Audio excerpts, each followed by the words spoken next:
एका काळाची गोष्ट आहे. एका छोट्याशा गावात एक फळवाली राहायची. तिचा फळाचा व्यापार चांगला नाही चालायचा. पण बिचारी काय करणार, कोणीच तिच्याकडून फळं नाही घ्यायचं. पण तिच्या बाजूवालीकडून सगळे फळं घ्यायचे, भलेही तिचे फळं खराब असो.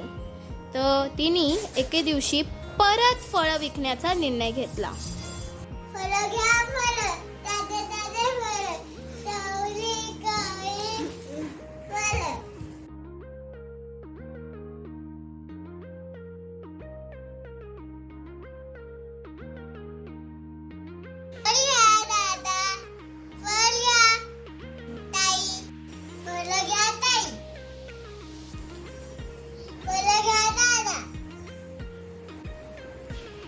नको, आम्हाला तुमची सडलेली फळं तर बिलकुलच नको. नको नको, नाही पाहिजे तुमची फळं, मला बिलकुल आवडली नाहीये.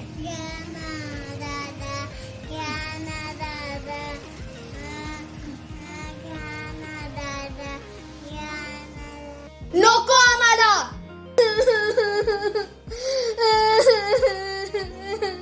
ताई, ते तिथे किती घाणेरडे फळ, सगळे सडलेले निघतात. ती तर तशीच आहे. तुम्ही ना माझ्याकडची फळं घ्या, बघा किती छान आहे. हा द्या. सडलेले पण नसतात त्या बाईसारखे. हे घ्या. थँक्यू. किती झाले याचे? 100 रुपये. एवढे महाग? हो, तिच्याकडे तर 20 रुपयाला भेटत असेल हे, पण माझ्याकडे 100. तुम्हाला चांगले फळ हवे तर घ्या. अच्छा अच्छा अच्छा, ठीक आहे ठीक आहे ठीक आहे, जाऊ द्या. हे घ्या हे घ्या. संत्री हवी का? नको नको, जाऊ द्या. आता मी त्या बाईकडून ताजा ताजा फळ आणलाय, चला मी खाऊन बघते. अरे यार, हा फळ मध्ये तर सगळे किडे आहेत.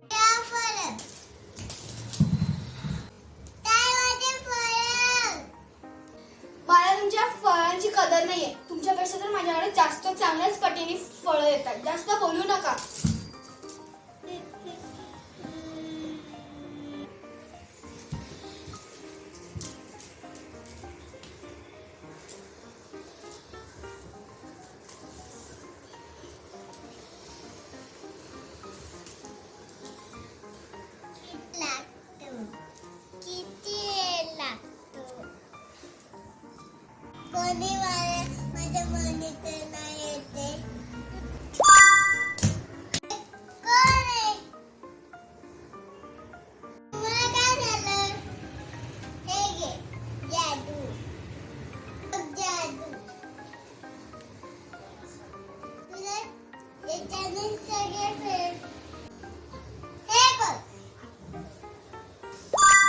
अरे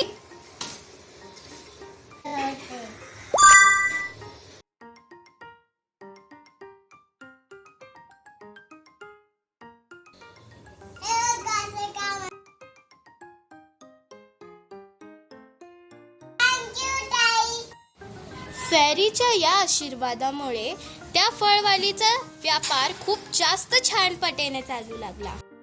बाजूवालीचा धंदा तर खूपच खराब झाला. ती तर भिकारी होण्याची शक्यता झाली होती. तिच्या बाजूची जी फळवाली होती, तिला तिचा कर्माचे फळ भेटले आणि आपल्या फळवालीचा धंदा आकाशमान मध्ये गेला. शेवटी पर्यायीचा जादू काम आला. हा मी गाववाल्यांना पैसे देऊन मदत करून खूप मोठी प्रगती आणि नाव कमावले. मग मुलांनो, यातून आपल्याला शिक्षा भेटते की दुसऱ्यांचं चांगलं कराल तर स्वतःचं पण चांगलं होईल. चला भेटूया नेक्स्ट व्हिडिओ मध्ये. बाय.